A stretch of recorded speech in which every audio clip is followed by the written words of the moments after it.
This is the Inquisitive Minds Podcast.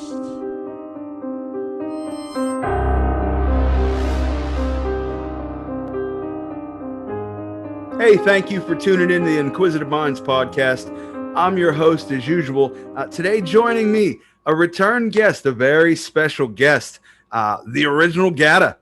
Welcome back, Monique Dupree. Hi, how are you? I am doing wonderful. I couldn't be better right now. I'm so happy to have you back. Welcome back. What have you been up to and how have you been? I'm happy to be back, and I'm happy that the world is starting to open up again. I'm okay now. I'm better now. COVID really kind of stripped us all of a lot of things, and so a lot of stuff has changed, but the more things change, the more they stay the same. So I just had to uproot and retool, so to speak, with some of the things that I've been doing, but I'm doing good now. That's good. I mentioned it on a previous episode, but recently lost a member of the Pittsburgh comedy community to COVID. I just want to say rest in peace, Howie Mack. And touching on that, I also lost the woman who raised me to COVID this year. So it's definitely been challenging. Oh, wow. And I'm so sorry to hear that. My condolences to you. Oh, thank you so much. And not to get in a negative or get too far gone, but I saw we lost New Jack this year. Yeah, that was really disheartening. It was really sad. I got pissed off too. And anybody that knows me or follows me knows that if you say something and I see it, you say something wrong, I will jump on the attack because I don't like keyboard warriors. Absolutely. So I saw a lot of people saying negative stuff about him, and I just thought it was so disrespectful, especially under the podcast posts, like Tommy Dreamer's, because I run the House of Hardcore podcast.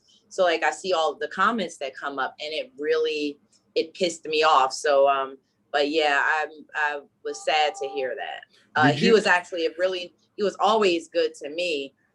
He's funny as hell, and just who he was. Yeah, I feel like he was portrayed a certain way in a couple documentaries that came out recently, but he also seemed like one of those guys that just didn't care what other people thought of him, and that's still refreshing. Exactly. He was just himself. That's it. What you saw is what you got. Well, that being said, since the last time we spoke, what projects have you been working on? Well, I can't even remember what I was working on the last time we spoke because I'd been doing so many different podcasts for different things. But I know one of the newest things that I've gotten involved in is Lingerie Fighting Championship. Okay, company. Congrats on that. I seen you posted about that the other day. Yes, thank you. So my husband picked my name, Icon Candy, but for some reason or another, I wasn't allowed to just use Icon Candy. So it's Monique Icon Candy Dupree, like I'm a boxer, you know what I'm saying? Okay. So he picked out that name because it was a name or a title used in one of our songs before. And he was like, I always wanted to kind of build you up, as Icon Candy with like an eyeball icon candy. Oh, that's fascinating. As like the logo. So we've been working on that. And I'm just really excited to have my first match in August. I don't know which date it's going to be yet. And continue on to, my training and everything. And so that came about from, of course, wrestling and my involvement in wrestling. Can you say the name of this company again? It's a Lingerie Fighting Championship. Now, is this like a wrestling promotion or is this actual combat sports? It's an amalgam of sports kind of put together. We don't wear any shoes, any footwear. So it's kind of like MMA style in lingerie, but it's you don't have any face contact. Like we can't mess up our faces because we're wearing lingerie and but it's still fighting. Okay. So that's why you have to be trained a certain way and so on and so forth. So it's still combat. It's just not it's just a little bit of everything meshed together. It's kind of hard to explain. Like Katie Forbes is also involved. Oh, I unfortunately, well, not unfortunately, but I follow Katie Forbes. Well, I've had bouts with Katie Forbes in the ring a couple of times, in the wrestling ring and pro wrestling. So I really, once I saw she was on the roster, I was like, I want to fight Katie Forbes. So I want y'all to book that for my first match. I want to get my revenge on Katie Forbes because she always, kind of gets the drop on me with her ass.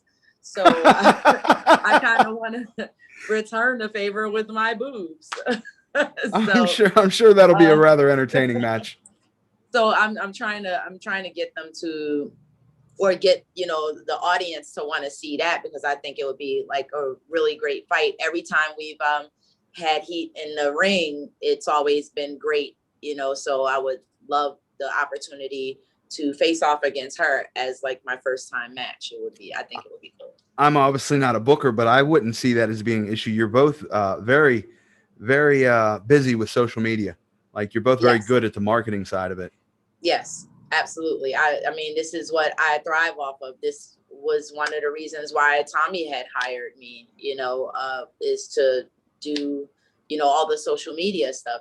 It's the reason why, with talking with my husband recently and seeing all of the holes in the places that like he kind of need filled with the writing, and like he's really good at doing all of that stuff, but he's not good at promoting himself. Can we shout him out? And because you said you've been managing his career a little bit lately, Anthony St. Thomas. Yes. I just took over managing. I mean, I've always put his stuff out there, or because first of all, he's my main photographer. So most of my photography is either my own or from him, with other people peppered about. So I've always tagged him in posts and whatnot. But yes, Anthony St. Thomas is an author. He's a published author. He's a multimedia artist. He's a photographer.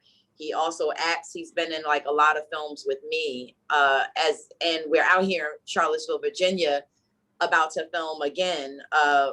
We're doing 2 movies at the same time, and he's writing something for Amazon. So it's, I'm trying to get the word out there, because it's hard for writers to get noticed. It really, truly is. I just want to put a couple titles of his books out there too. There's one called A Series of Left-Hand Turns.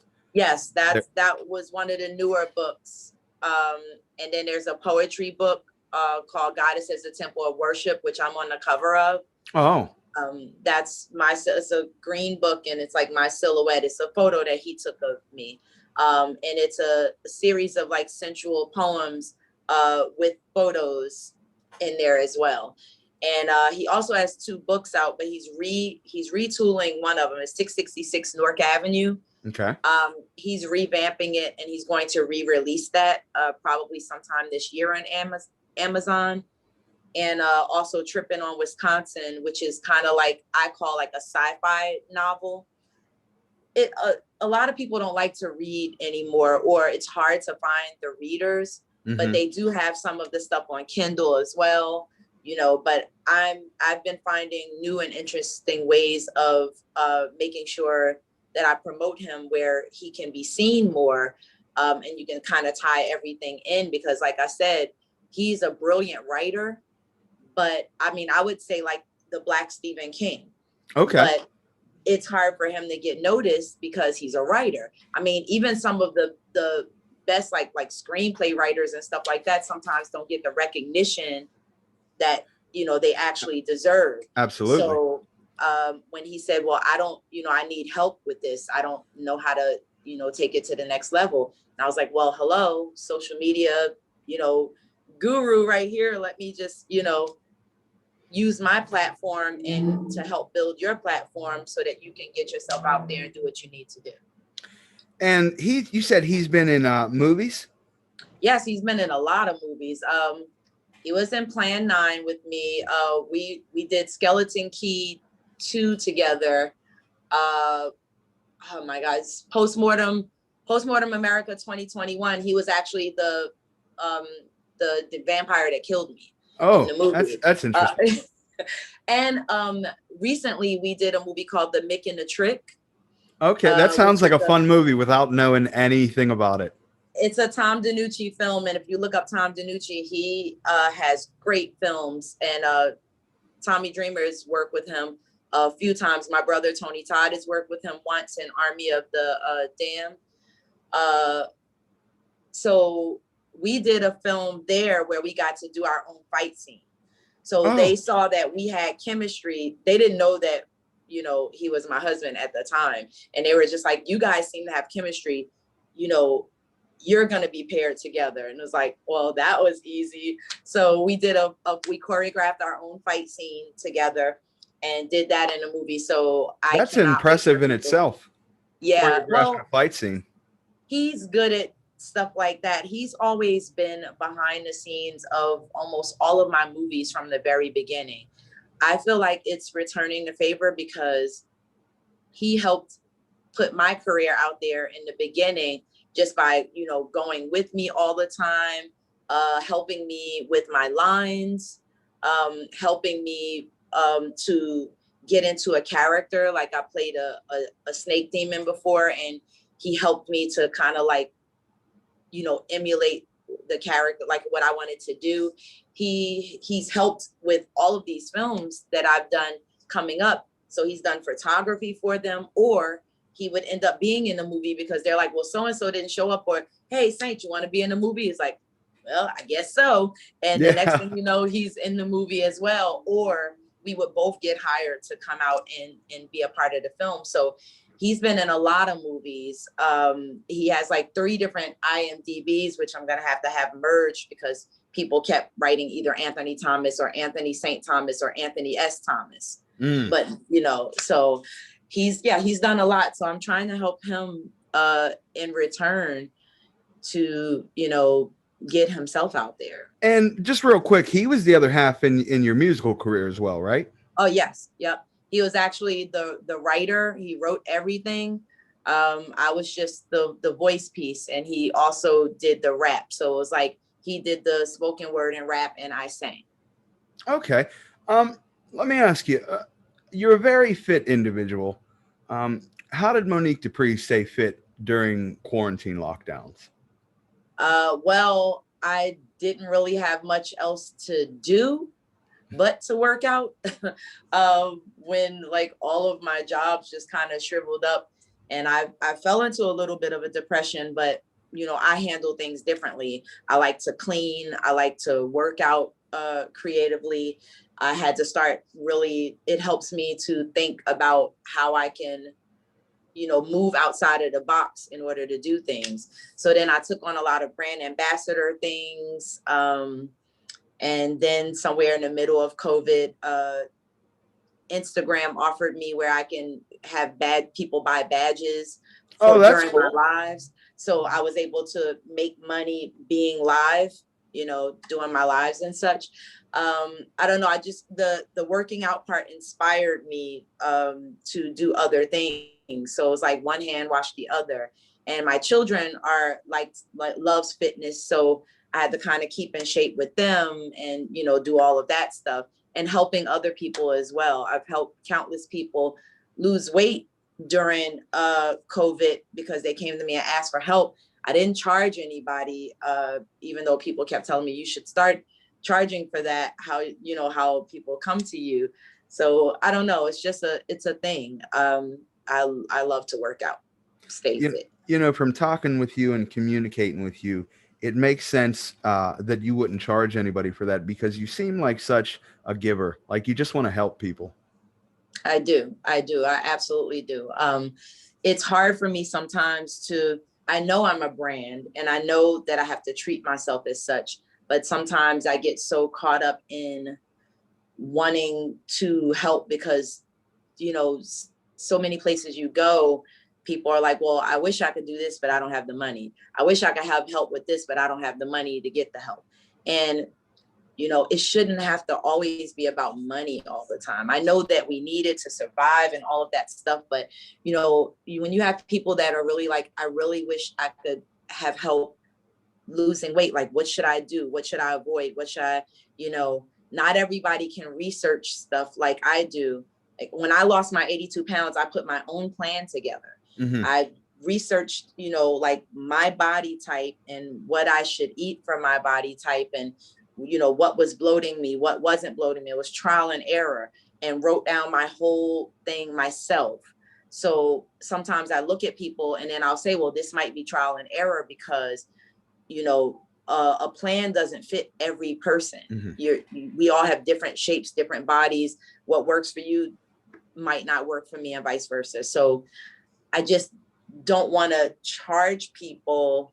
I also don't want to charge people and like fail them. I don't know. It's this weird thing that I have, but I know that as I get to a certain, place, if I go out there and I like do this whole fitness thing, that I do have to start, charging something. Mm-hmm. But for now, I tell people, if you need advice on things that I can help with, I'll try to help. That's a beautiful sentiment too, because it seems like a lot of people who reach a certain level of, I don't know if I want to say status or fame or popularity, they sometimes seem to lose their humanity and don't remember what it's like to reconnect with people. So that's a beautiful thought. Yeah. I try my best. It's hard sometimes. It's hard because you give so much, but then sometimes when it's time for you to receive, you don't really have anybody that's there to give that back, but you have to try not to be discouraged and push forward anyway. So that's wonderful advice. I'm actually going to stop for a moment and ask you, since you've been able to keep up so well, even during quarantine, just for people that are down and depressed right now, do you have any advice to offer? I'm not so sure if it would be advice, and I am glad that you asked that though, because like I suffer from depression as well, and I put myself out there on my platforms because when I'm down, I posted I'm down. But when I'm back up, I posted I'm back up as well. I've just tried to be a big fan of having faith, little things that can help pick your day up. For some people, it could be the smell of a certain flower. Mm-hmm. That can change their whole day around.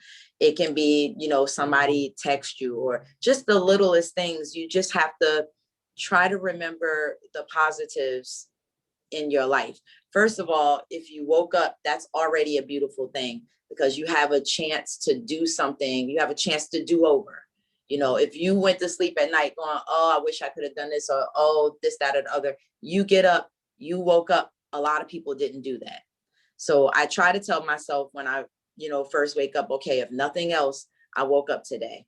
I have to see that as a positive thing and not a negative thing. I can't mope around. I got to try my best to make the best of this. Like, my grandmother's not alive anymore. I wish that she were. She's the woman that raised me. So sometimes I go, if she were alive, she would tell me, be happy that you're just here. She had a lot of health problems. She had a lot of financial problems, and that woman always smiled. So I try to take strength from little things like that to make me feel good. My children make me feel good. They're pains in my asses, but they make me feel good. So, I kind of revel in that. The friends that I have, having Saint around so much, because we went through a point in time where, we weren't spending any time together, and, we were just doing our own separate things. The fact that we came back together the way we did and started building on, all of this has been, phenomenal. So it's just like the little things that I just try to hang on to. So that's the only advice that I can give. Some people can drink a cup of coffee and it just turn their day around. And I'm one of those people sometimes. It's me. No, that's great advice. And you mentioned your kids. From following your social media, your kids are obviously a very important part of your life. You have 10 of them, but they're also so talented. You're always putting your children's talent on display, and some of them are other wrestlers, some of them are painters and artists. It's very fascinating. They seem to follow their mother. They follow both of us because Fair my enough. 12-year-old Inari, she's talented like her father. I mean, she kind of took an amalgam of, my talents and his talents, but since he's the artist, he paints, he does murals, he does all of this stuff. She just does these amazing things. She stole 2 of my glue guns. She said she borrowed, but I didn't know she took them. But she stole 2 of my glue guns and she used some of her acrylic paint and she made like pendants and other little creative items to gift people for, certain holidays.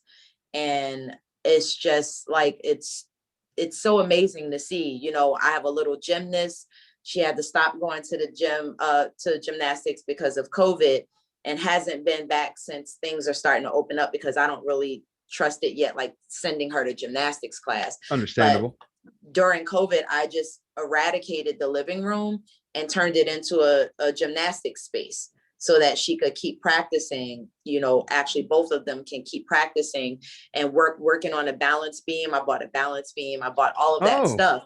So we have no living room anymore because we have, the workout equipment and the gymnastics equipment and the mats and everything in that one room, because, I believe in their talents and I want to invest in their talents. So That's beautiful. I wish more parents were like that. A lot of folks seem to just give an iPad and sit them down.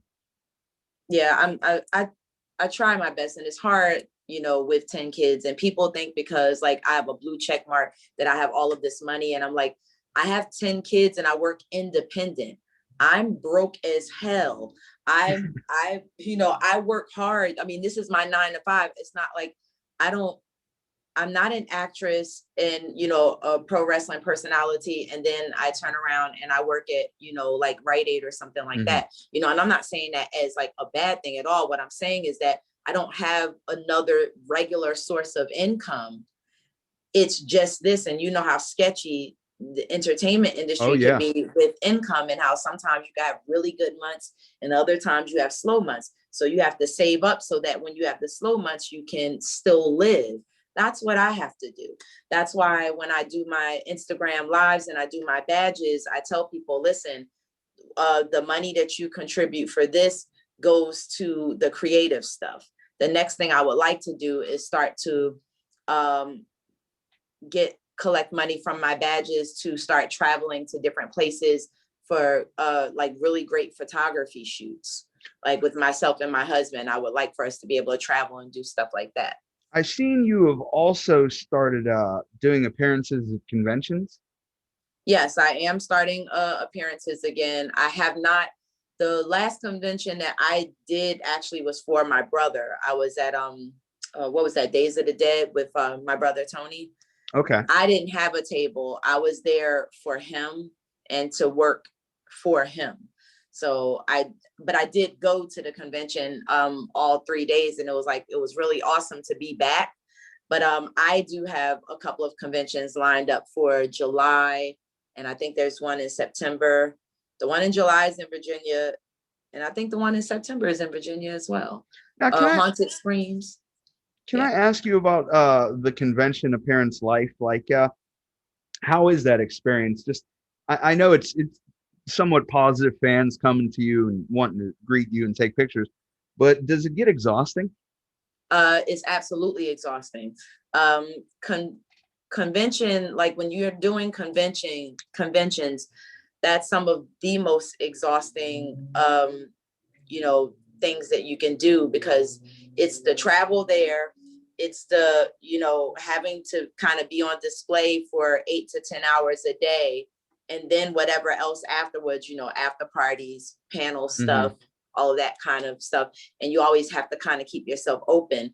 The weekend will exhaust you. Like I know when I do heavy conventions and I'm doing them like, twice a month, sometimes I'm out for the week. Like it takes me almost a week to get myself together again, to come back from it, because it's really emotionally exhausting because you want to meet everybody, you want to put yourself out there, you don't want to half-ass it, so it's very much exhausting. It was exhausting for me running around for my brother, and I didn't even have a table, but just helping him deal with his fans, which he has a buttload of, and the after party, and the just making sure everything was okay, and then of course with him the going out afterwards. I was just getting ready to touch on, you mentioned an after party. Is there like a get together with all the convention guests? Usually it's the after party, is like usually with the guests and the fans. Oh, they'll throw after parties and charge the fans to come in or whatever, and then they hobnob with the guests and whatnot. This year, well, so far, they didn't do that after party type deal because of COVID and whatnot. So I don't know if and when that sort of thing is going to resume, but sometimes we'll all get together and just kind of talk and hang, and especially if we haven't seen each other in forever.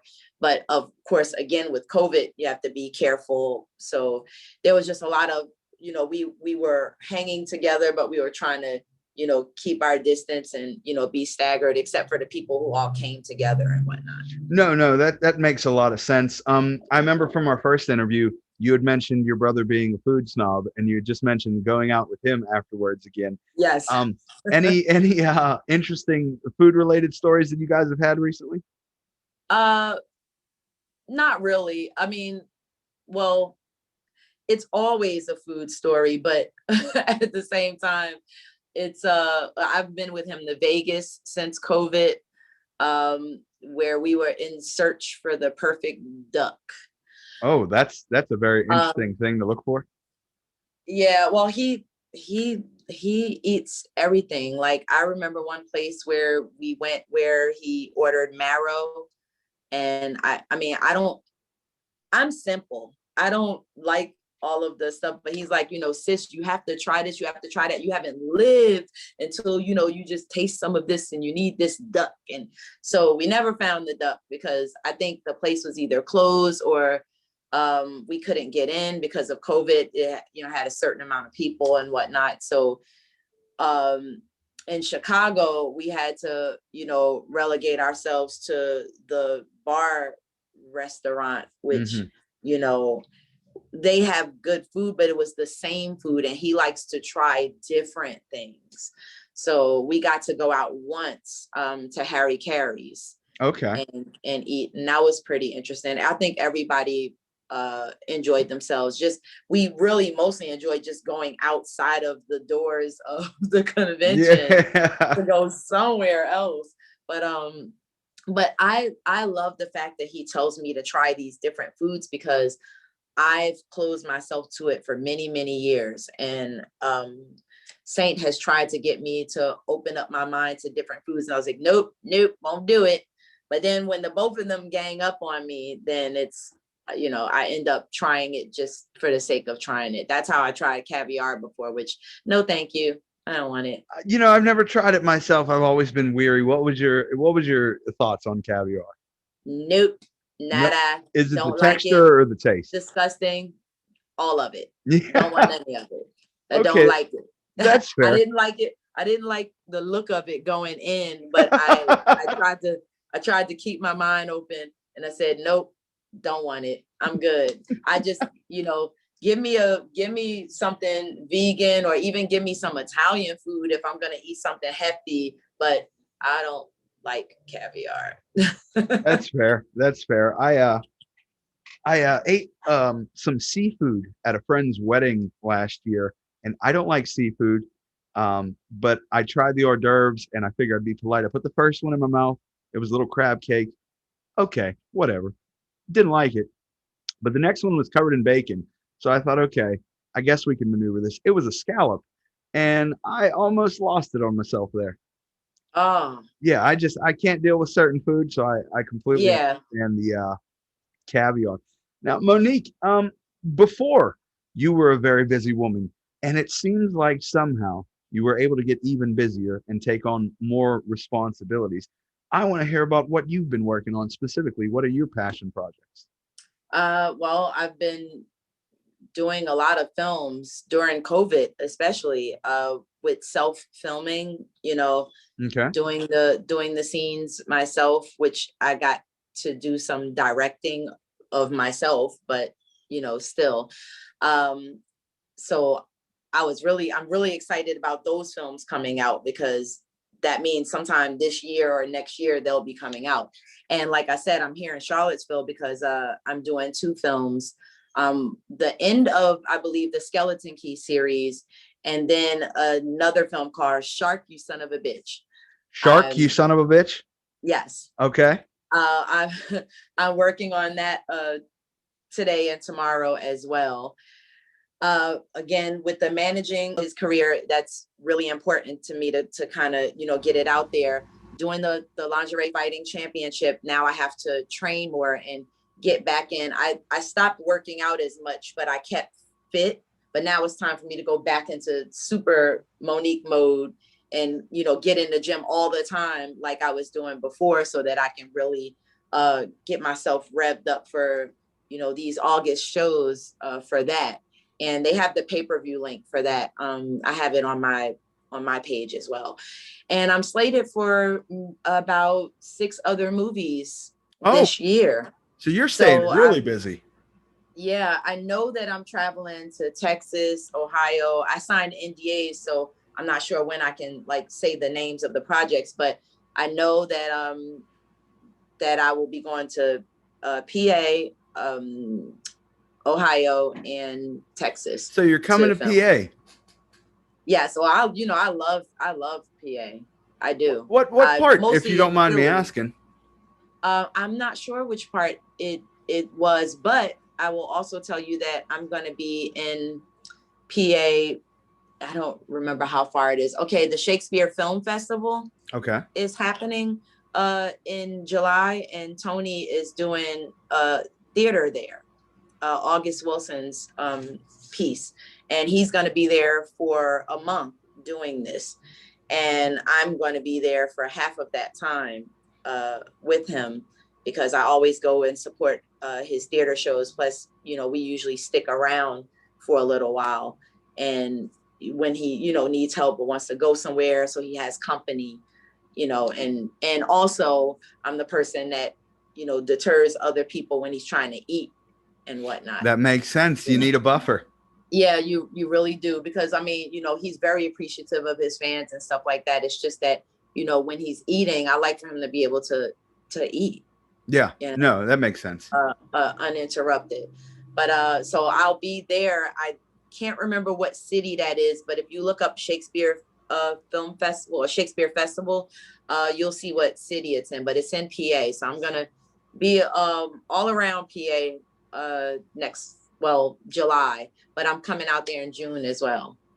Okay, well, if you ever happen to be in the Pittsburgh area and I happen to have a show, you always got free tickets. Thank you. I really appreciate that. And Saint was just talking about needing to go to the Pittsburgh area at some point in time soon. So I got to tell him that. Yeah, that'd be cool. There's a lot of interesting architecture and a lot of opportunities for good photo shoots too. I know you guys were very interested in that. Yeah. Okay, cool. Thank you for telling me that. I appreciate it. Oh yeah, no problem. And with him being a writer and an artist, there's a quite a large community that I'm sure you get plugged in. There's a group on Facebook called Pittsburgh Entertainment Industry Networking that it's a bunch of actors, performers, and all that like to get together and share projects. I don't know if I invited you to that group, but it'd be beneficial in the area as well.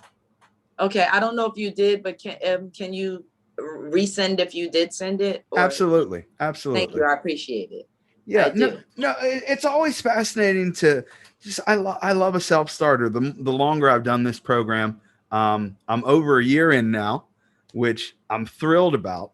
But the longer I do it, the more I realize the people I talk to and I'm attracted to are all self-motivated, self-starters, and work hard. You have to. You really, truly have to. And, again, I like to try to help the people that's like, well, I'm good at doing all of this. You know, I'm good at being a self-starter, but I'm not good at letting everybody know. You know, that's one of the reasons why too I started setting up podcast interviews and stuff, you know, for Saint, because I was like, I've been doing this for years. You've been right next to me, but now you need to be in front of the screen talking about your projects so that people know they exist. You know, Absolutely. we're working on a 5-minute short together. Actually, he just wrote. I had a concept for a film over a year ago that's on IMDb called Sugar Rush, and I did the principal photography for it, like what I was looking for, but I hadn't written it yet. I just knew what I wanted. So I told him, I was like, listen, I really need this short written. And I think that, you could do it and that we could actually film it together. So he wrote the short for me. Like I said, it is 5 minutes. I just wanted to start really small because I wanted to shoot it with two iPhone 12 Pros. And I've seen beautiful work done with just iPhones, period. Even a lot of famous people, shoot their music videos and such, but I want to try my hand at shooting this 5-minute short, and he wants to help me. So he wrote it, and now we're starting to really get the ball rolling with, okay, what do we need for this? What do we need for that? And, storyboarding and everything. So I think we've been in the business long enough, and I did direct my first film, Shadowhunters Devil Speak, but I had the help of John Johnson on set. This time it'll just be, Saint and I working on that. So I'm very excited about that because that's something that's ours. So whether it sucks or it's good or whatever, it's something that we did. He wrote it, I'm directing it. I put the concept together. I'm going to be doing the wardrobing and everything, hire our kids to do the makeup and so on and so forth. My 12-year-old is practicing right now to be able to do little basic effects because she's so good with that stuff. So I sent her to research certain things. She researches everything on YouTube. That's how she learns everything. She taught herself Japanese. She's still learning impressive. it, but she started teaching herself Japanese just by listening to YouTube, watching YouTube, and then watching some of the shows in Japanese as opposed to the English translation of. Now that's a big step. I want to say first off, congratulations on doing your own first project like that. And Thank you. You said that it may suck. I highly doubt that. But no matter what, you have to start somewhere. Exactly. That's why I said it doesn't matter, the outcome of it doesn't matter so much as we decided to do it, because he has a lot of scripts that he's been trying to, sell or show to other people, including a script that had me and Tony as the main characters so that brother and sister could finally work together. Okay. And it's hard for him to shop his stuff because people don't really look at him as somebody worth looking at. So I was like, you have to start doing these things first so that you can make a name for yourself, so that people can Google you and see this. This is like our newspaper, so social media, you have to utilize social media for your benefit. It's so much bad stuff on there, but it's such a tool for learning and for being able to come up as well if you know how to use it. And it's a networking tool. Yeah, so I'm trying my best to help him, but he's 55 and he's like I'm a little ancient. And he's also set in his ways, so he does things the way he does things, and that's why I kind of took the reins and just said, let me do this. Yeah, I'm sure at some point we'll have him on here to discuss all about his projects and everything. Yes, I hope so. And then you'll discover that a lot of it is interwoven. Our stuff has always been interwoven. I mean, if it wasn't for him and our children, I would have never continued my career as an actress, because I thought that once we had kids and stuff that I had to stay home, because that's what I was told. And he was like, no, that's not what you're going to do. So, I owe it to him to return the favor, on top of the fact that, I love the man. I mean, Well, I married that crazy person. So you guys have a lot of time in. Can I ask how you guys met? Where you met? well, we're from Newark, New Jersey. Okay. So we met in Jersey. When we met, we actually were with, other couple, like we were coupled off differently. And his girlfriend knew my boyfriend at the time because we all worked with the same organization.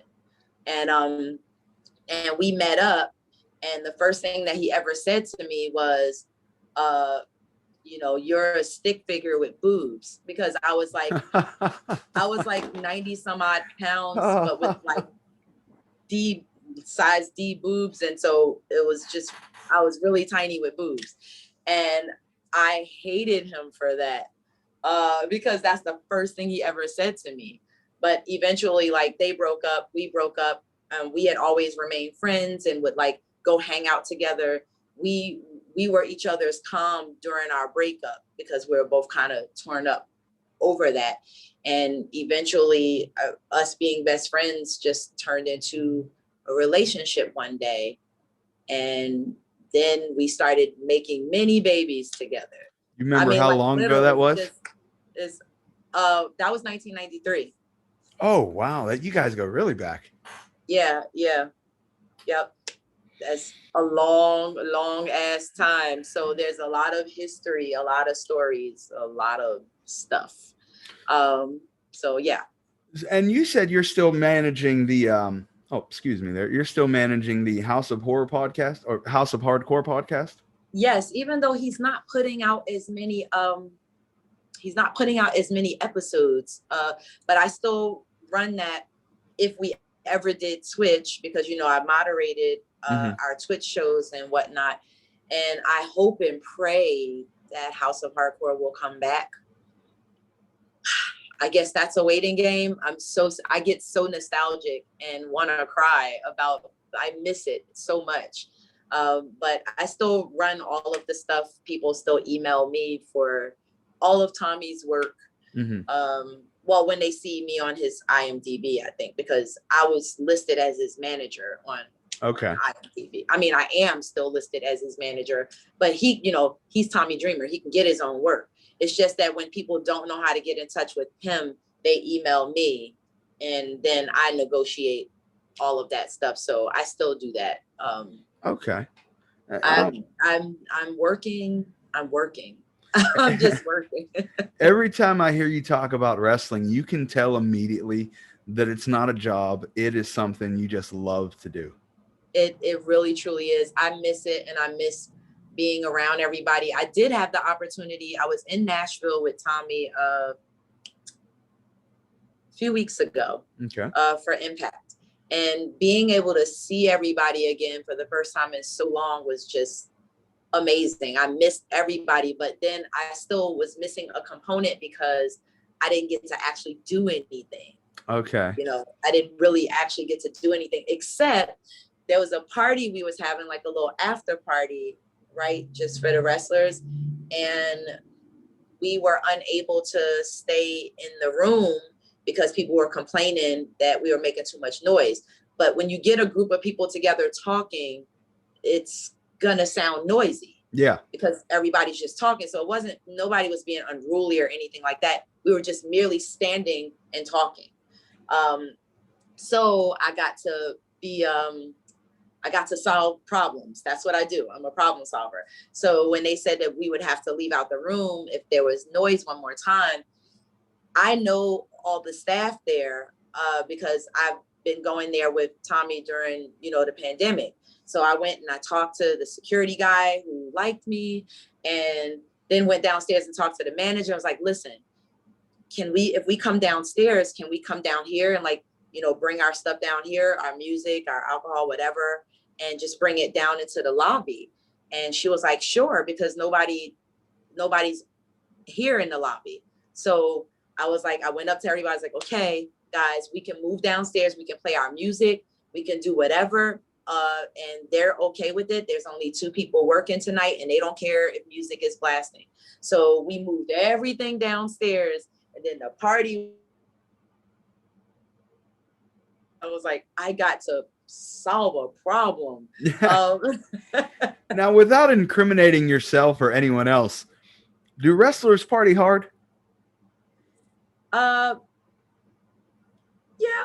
I would say so. But I would also say so does actors.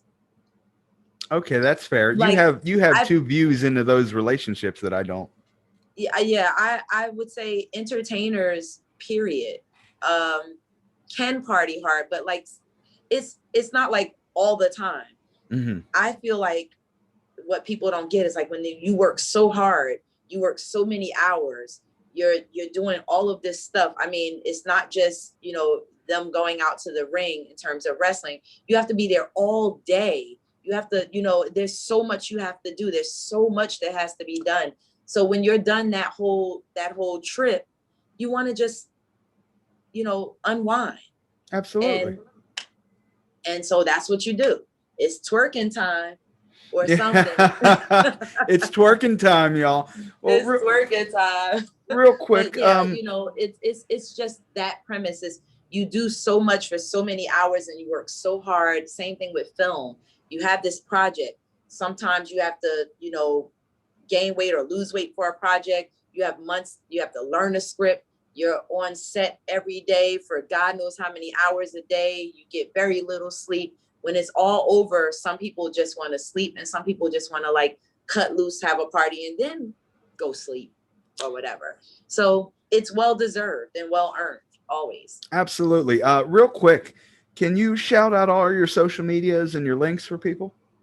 Well, the best thing for you to do is to Google Monique Dupree and you'll get everything. But my Instagram and my Twitter is The Original Gata, THA, original, and GATA, all one word. My Facebook fan page is The True Original Gata. All my social media is verified except for my TikTok, which I'm working on right now. I'm on TikTok only to have fun. I'm not trying to like get a whole bunch of views or whatever. I just like to go on there, post my family stuff, post things that make me laugh or that's important to me. And that's The True Original Gata as well. But when in doubt, just Google my name. Okay. That's fair. Now, before we sign off here, I just want to give you the opportunity to bring up anything you want to discuss or anything you want the people to know or any messages you have to send out there. I think we really pretty much covered everything. I will, go on to say to make sure, you guys are kind to one another. Also, make sure that when you're dealing with people online, that you're careful how you approach people. There are people that will go online and, you think you know somebody's life, you think you know what's going on. So you just start accusing, folks of things. We're out there trying to entertain you guys and, show you something different than like, just taking a moment away from your regular everyday stuff to entertain.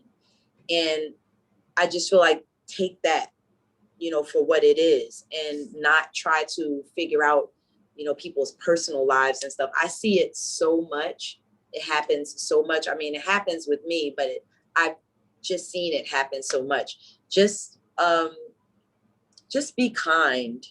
Be kind. Be kind to one another. Be kind to yourself. And just be careful of what you think you know. We don't live with somebody can post something about, snippets of their lives, but I don't live with them, right? So I don't know what is actually going on. I only know the little glimpses that they show, and I mind my own damn business because I'm trying to get my own life together. I love it. So that's what I have to say. Okay. No, I fully support that. You mentioned at the top of the show, a lot of keyboard warriors out there. Yes. I've never had someone hate on me who's successful because they're too busy being successful. That's right. There you go. Let's just keep that in mind. Monique, thank you so much for coming on. I always look forward to it and appreciate it. Guys, she has so many projects in the work, appearances, movies, professional wrestling, managing. Google her, check her out. Check out Anthony St. Thomas. Everything Monique Dupree. Thank you again. for us at Inquisitive Minds. Until next time, peace and love.